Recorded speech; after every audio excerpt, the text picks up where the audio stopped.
And the Depakote was to treat the bipolar disorder? Yes. And you were not on your medication?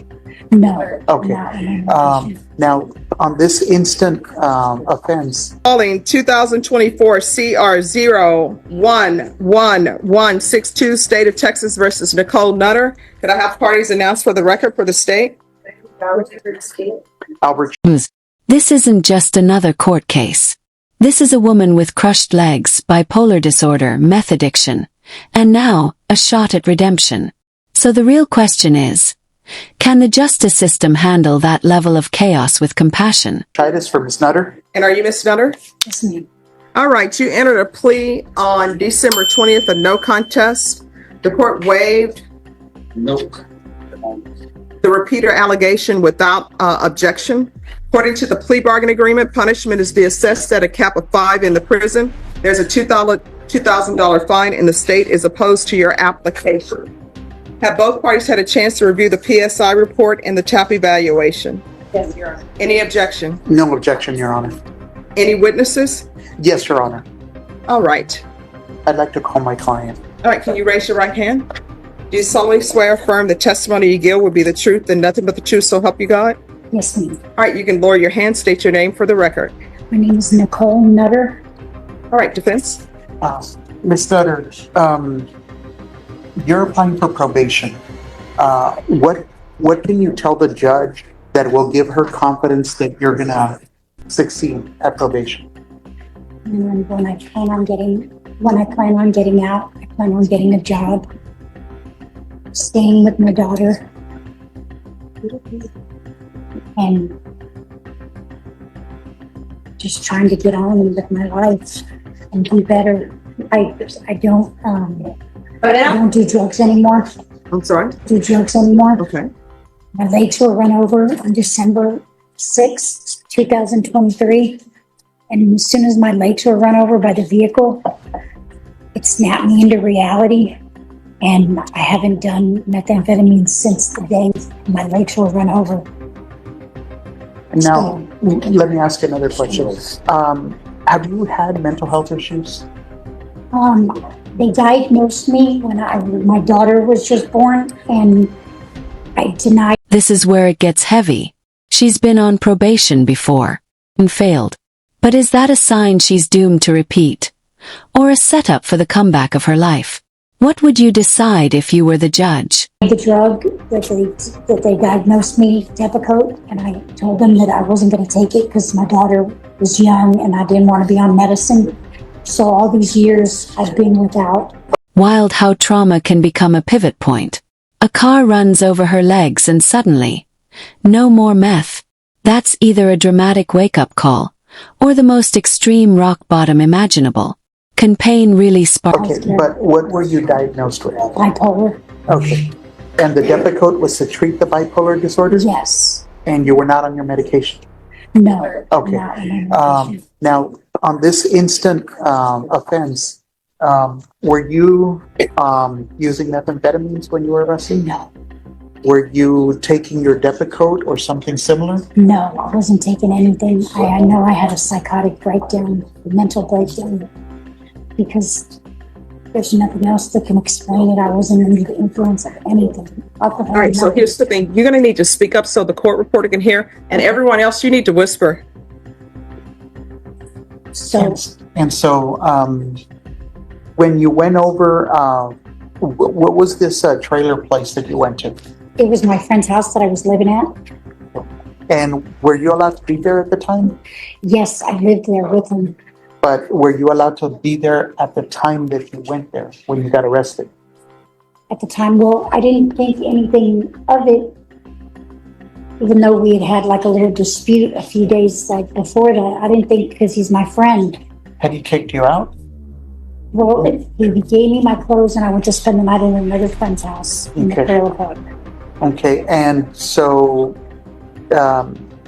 did you intend to burglarize his home? No, not at all. I just... What was the reason you went there? Talk with him about the cats that I let out of the cages and to let him know what was going on, what I had done.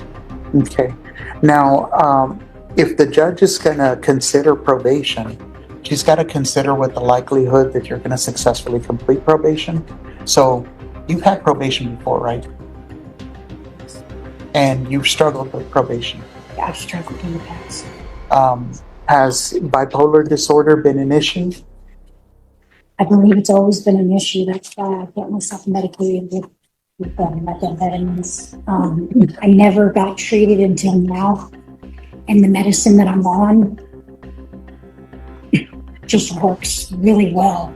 I haven't had any of those breakdowns mentally that I was having before all this happened. So while you've been in county, have you been put on medication? Yeah, they put me on Risperdal. Okay. So if the judge decides she's going to give you probation, do you have a place to go since you're not going to be living with Tim anymore? I have my daughter's house. My daughter has an apartment. She's 21. This is what judges wrestle with. Untreated mental illness versus public safety. Should sentencing be punitive or therapeutic? And who decides when someone's finally stable enough to trust? She's here today. Okay. And so do you have any additional family support? Her, my children's father. Okay. All right. Thank you. No further questions, Judge. Any questions? I just, your accident where your legs were run over, you said that was in 2003? 2003, December 6th, 2003. And so when had you stopped? Oh, no, 2023. Oh, 2023. 23. Okay, so Yes. that's when was safe getting Yes. stopped in drugs. Yeah. Okay, and so I just had a question because you said, I mean, you've been living there with Timothy, correct, at the trailer? Yes. Okay, and you guys got into a disagreement a couple of days before and regarding the cat, correct? Well, we hadn't really talked about the cats at the time, so that I wanted to go and talk with him about letting the cats out because he didn't hear from me. He only heard from the tenants, so he had never heard it from me. So I wanted to go over and talk to him and let him know what was going on. And then, but that day, I guess, he had given you your clothes previously to go stay somewhere else, is that correct? At the friend's house. Okay.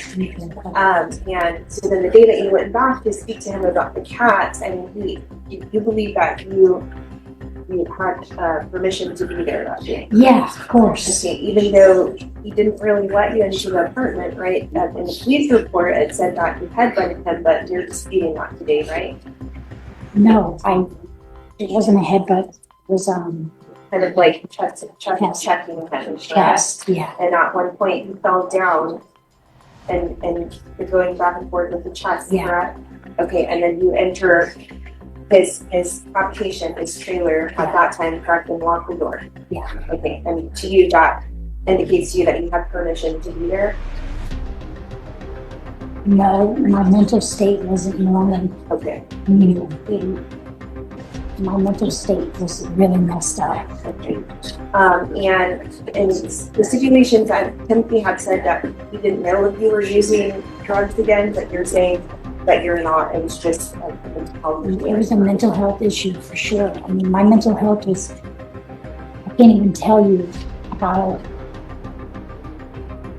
what kind of things were going on in my head at the time that were just not even normal. When I entered their county, they put a yellow shirt on me. I thought I was pregnant. I haven't had sex Well, that's okay. We don't have to go into since that. December 6th. That's so- okay. I'm done asking you questions. Okay, All right, any other questions? No other questions for her. I do have one other witness, or I don't know if the court needs to hear, but her daughter and her ex-husband are here. The daughter would just be testifying about the fact that she can provide a home for her mother. Okay. I don't know if you need to hear from her. It's sufficient just to know that. That's fine for me to know that, but if you would like to call them as a witness, we'll have to bring this back in the afternoon. No, we don't need to do that, Judge. You sure? Yeah. You sure? Well, out of an abundance of caution, I would like to call the daughter just to. All right, so we'll come back in the afternoon at 1:30 and we'll finish up this hearing, okay? All right. Thank you. You're welcome.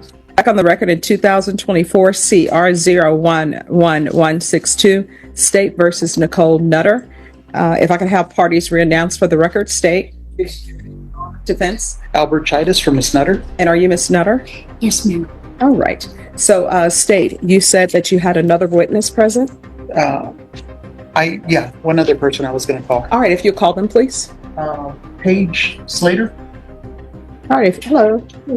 Hi, and excuse me, you need to stand over there. If you'll raise your right hand for me. Do you solemnly swear or affirm the testimony you give will be the truth and nothing but the truth, so help you God? Yes. All right, you can lower your hand, state your name for the record. Paige Slater. All right, if you'll make sure you keep your voice up so that I can hear, because my allergies are acting up, and also so that the court reporter can hear. Yes. All right, defense. Could you let me know what your relationship is to Miss Nutter? She's my mom. And where do you live? Not address, but town? San Antonio. Okay.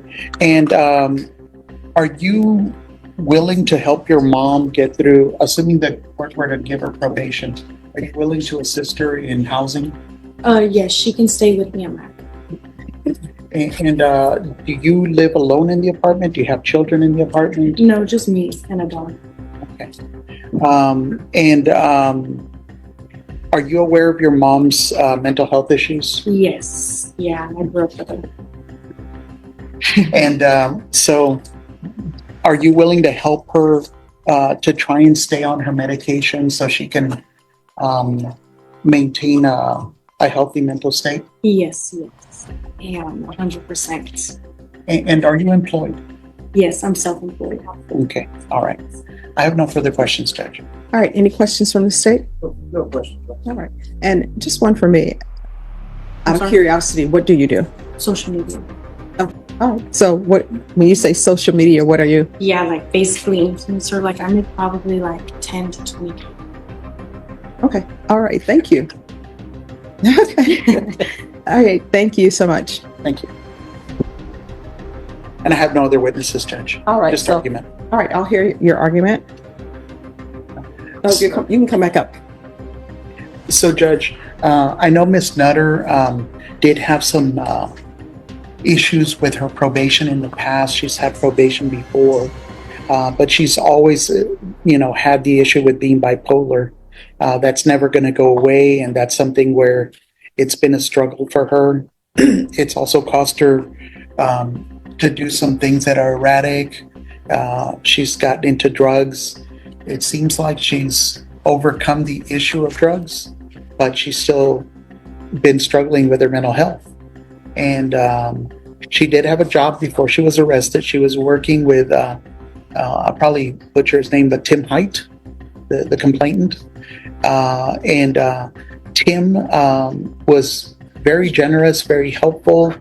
He's a religious man, and he was helping her in giving her a job, giving her a place to stay, trying to get her, closer to God and away from drugs. He was interviewed by the state, and he himself feels that it's way too much to say it was a burglary of the habitation. He thinks that it probably should have been like a criminal trespass. He just wanted her gone because she was acting so crazy, so erratic, out of control.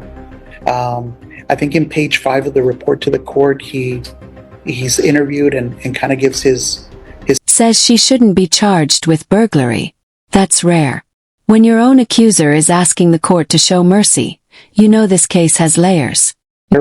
which is that he wants her to get the help she needs. He thinks she has a drug problem, but she is bipolar and she wasn't on her medication. So she either has to be getting her medication for bipolar, and in addition, if there's a drug issue, getting drug treatment. And my client's open to doing what she needs to do. She's just asking the court to have the opportunity to do that. She does have a place to go back to. Her daughter will let her stay with her. And I think that it's probably a better solution than putting her in TDC and at taxpayers' expense, when she can kind of try and get her affairs in order and still abide by the court's requirements. And if she doesn't, the court always has the opportunity to simply revoke her if she doesn't do what she's supposed to be doing. State. So for that reason, I would just say, I'm sorry. Yeah. For that reason, I would just say if you could give her probation. Thank All you. right. Thank you. State? Jeff, just to the previous history of repeat offending state's position that in lieu of prison, I believe that a long probation would be appropriate in her case. All right. So I will tell you, this is a very difficult case for me on deciding what to do because I don't have a crystal ball. So I'm weighing the fact that you've never successfully completed probation. I mean, the PSI I'm reviewing, you're given probation, and each time you were revoked. You were revoked in 2008, and that was interference with child custody. And I'm assuming that's involving the 13-year-old. That's involving this young lady. Oh, that's involving her. Okay, and then there was the bail jumping in 2013. And I know, depending on what county you're in, when you don't show up, they'll charge you with bail jumping. And then the probation on that was revoked. And then everything else, it appears that you have taken time. So this is a difficult case. And then the complainant, I've read the PSI report. The complainant does not want you to go to prison. Complainant feels that you need help, that you have mental health issues and drug issues. Now, according to the TAP evaluation, they think that you're minimizing. So this is what I can tell you I will do. And at first, I was strongly thinking about giving you 3 years in the prison and not granting your application. But if I grant your application for probation, you're going to remain in custody because they want to evaluate you for DDRF. And how long is DDRF? Yeah, it's 120 to 108 days. Currently, there's a 10 to 12 week wait for females. And I have no choice but DDRF for you because it appears that you have the mental health issues along with drug issues. I could refer you to felony drug court, but if felony drug court doesn't accept you, then it would be DDRF. So you can either, I can sentence you to 3 years in the prison. You'll receive credit for whatever time you've been in, or I grant your application. People will tell you probation in here is not easy. It's designed for the probationer that's before me. But if I grant you probation, then you're going to remain in custody. She's told you what the wait time is. That's the wait time. I have no control over that. So those are your two choices. If you would like to discuss it with your attorney, you can. All right. You're welcome. You all want to sit in the box and discuss? And then I'll bring you all back up. All right. Actually, she's pretty clear on what she wants to do. Yes. That's fine with the waiting in jail. I'm doing 180 days in jail. All right. No, she's saying it's going to be 180 days. And then what else, Ms. Abrams? So the program itself is 120 to 180 days, and the wait time is 10 to 12 weeks. That's after medical. Medical can take anywhere from 2 to 4 weeks. So you're looking at the time in DDRF plus the wait time. You want to think about it a little bit? Sure. Okay. All right. Just let me know when you're ready. Yes. You're welcome. If I had the ability to put people in programs sooner, I would. Don't talk to him.